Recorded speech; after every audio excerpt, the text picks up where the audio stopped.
This week, we're back to regular programming with 3 shorter stories. Yad Vashem, Israel's Holocaust Museum, apologized for the distortion of history during an event commemorating the liberation of Auschwitz.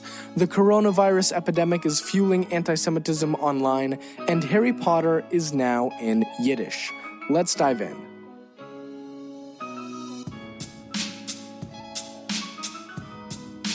I'm Lev Gringaus, and welcome to The Jews Are Tired, your podcast about Jewish news.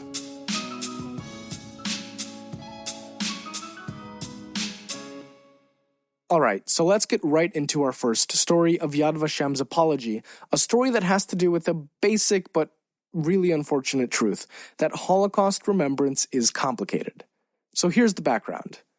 January 27th was International Holocaust Remembrance Day, marking the day that the Auschwitz-Birkenau death camp was liberated in 1945 by the Soviet Army. And this year specifically marks 75 years since the liberation of Auschwitz. So to commemorate, and in the lead-up to International Holocaust Remembrance Day, representatives from roughly 49 countries came to Jerusalem on January 23rd to an event called the World Holocaust Forum. The forum is basically a way to convene world leaders semi-regularly in the name of Holocaust remembrance. But in reality, world politics and international relations are much more center stage than real Holocaust history. And this year, the World Holocaust Forum was the Putin show. As a quick refresher, President Vladimir Putin is the longtime authoritarian leader of Russia and a former member of the Soviet intelligence agency, the KGB. And Putin has been engaged for a while now in rewriting the history of World War II to make Russia and the Soviet Union look good. So what did this actually look like, though, at the World Holocaust Forum? Well, this showed up in mainly 2 ways.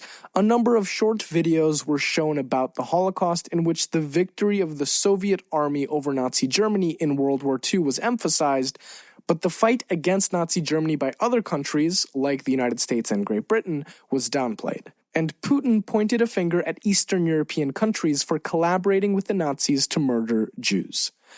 The problem with this is less a matter of outright lying about Holocaust history, and more a case of leaving behind inconvenient facts and distorting the responsibility for World War II. The Soviet Union did liberate Auschwitz and was a crucial player in the defeat of Nazi Germany. There were countless Eastern European Nazi collaborators among ethnic Poles, Ukrainians, Russians, Romanians, Latvians, and other groups across Eastern Europe. But Holocaust and World War II scholars agree that what sparked World War II and in turn brought Hitler's dream of exterminating Jews to fruition was something called the Molotov-Ribbentrop Pact, a non-aggression treaty signed between Nazi Germany and the Soviet Union in 1939 that was supposed to last 10 years. This treaty allowed Germany to invade Poland in 1939 and wage war against Western Europe without retaliation from its longtime enemy in the East, and carved up Eastern Europe between Germany and the Soviet Union. In fact, Poland was split between the two powers at that time, and Soviet forces killed tens of thousands, if not hundreds of thousands of people in their part of occupied Poland. The Soviet Union only really began fighting the Nazis because Hitler threw out the Molotov-Ribbentrop Treaty and invaded the Soviet Union in 1941. So that's not exactly the great hero of World War II that Putin wants Russia to be known as. But this wasn't really mentioned in any of the videos playing at the World Holocaust Forum on January 23rd. Putin didn't mention it either, and while Yad Vashem was part of organizing the forum, they only apologized for the inaccuracies in the videos and not for Putin's rewriting of Holocaust history when he spoke at the forum. And let's now just nail down why this matters, because this isn't just an issue of historical accuracy, it's really part of a larger information war. Eastern European countries like Poland and Ukraine have tried since the fall of the Soviet Union in 1991 to separate themselves from Russia's and the Soviet Union's historical control of their territory. But how do you build and legitimize an independent country, particularly as a modern nation-state? Well, you have to have a coherent national narrative, and a huge part of the national narrative for all Eastern European countries is World War II. Russia faced a version of this problem after the Soviet Union fell, but was able to pick up the pieces and integrate the history of the Russian Empire and the Soviet Union into the shared national heritage of modern Russia. World War II is easy to make sense for Russia because, to Russia, it was a sovereign power fighting a clear-cut bad guy, the Nazis. But other Eastern European countries don't have it so easy, with Poland being a perfect example. Poland was bulldozed in the first days of World War II and taken over by Germany and the Soviet Union, and is lodged in Jewish memory as a place of rampant anti-Semitism and collaboration with the Nazis. So how can it rehabilitate that history into a coherent national narrative? Well, Poland in recent years has leaned into a narrative of victimization, which in a way is historically accurate.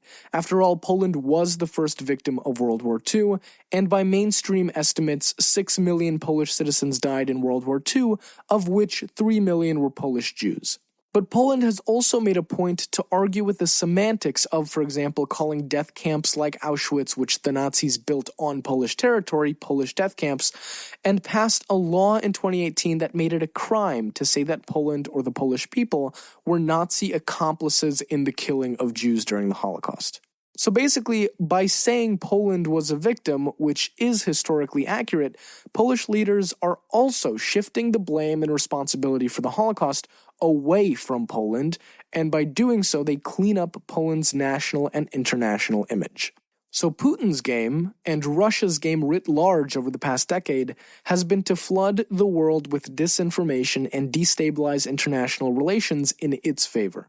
How this works in Eastern Europe, again with Poland as a perfect example, is that Putin has been making a point to say that Poland started World War II by collaborating with Nazi Germany.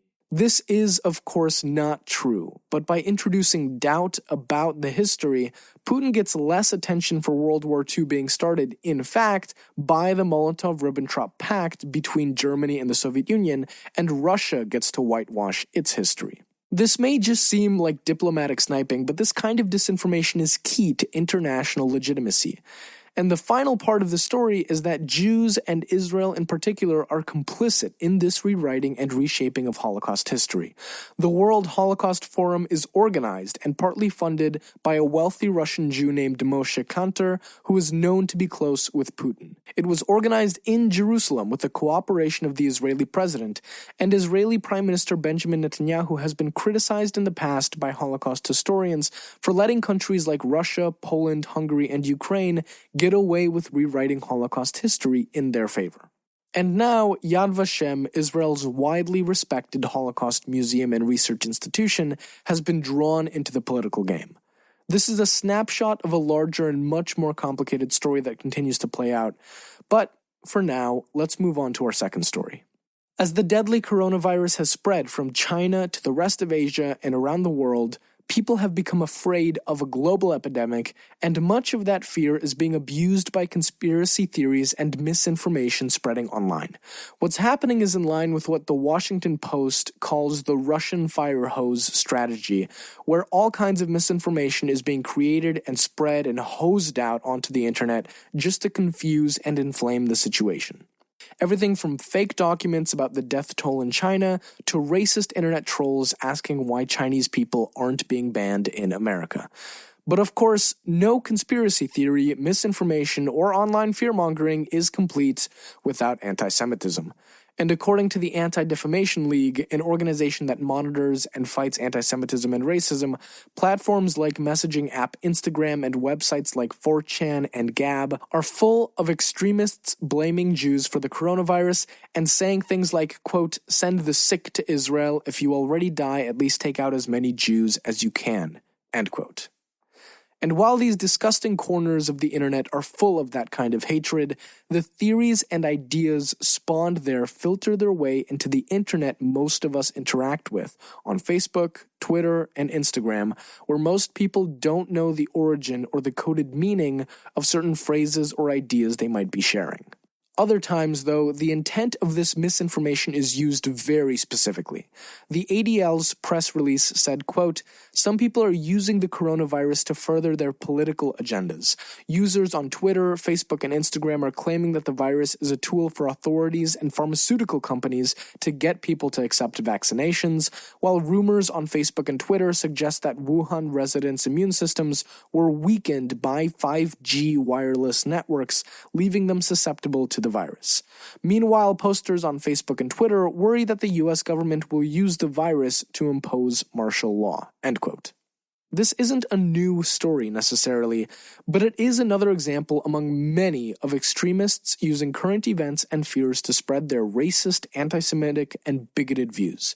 According to the ADL, there has already been a noticeable rise in anti-Chinese and anti-Asian incidents across the US and Europe. So if, for some reason, you're wondering what's going on with the coronavirus, or you're unsure if the information you're seeing online is accurate, go to a reputable source like the Center for Disease Control website, the New York Times, the Washington Post, even NPR or NPR to find out more. Moral of the story, don't trust what you're seeing on Facebook. But now, let's get to some happier news with our last story. Harry Potter and the Sorcerer's Stone, released in the UK as Harry Potter and the Philosopher's Stone, the first book in the Harry Potter series, has been translated into Yiddish, and less than 2 days after it became available for pre-order, the first run of 1,000 copies is already sold out. A story by Tablet Magazine telling the story of why and how this happened is linked in the podcast notes, and I highly recommend the read. But the short of it is that Harry Potter was translated into Yiddish by an Indian-American Orthodox Jew, Arun Viswanath, who took time off from his regular job at a tech startup to do this. Viswanath translated Harry Potter because he wanted to make Yiddish more accessible and to keep the language alive for the next generation. And I won't spoil the read in Tablet Magazine, but I just think this is cool and also deeply interesting.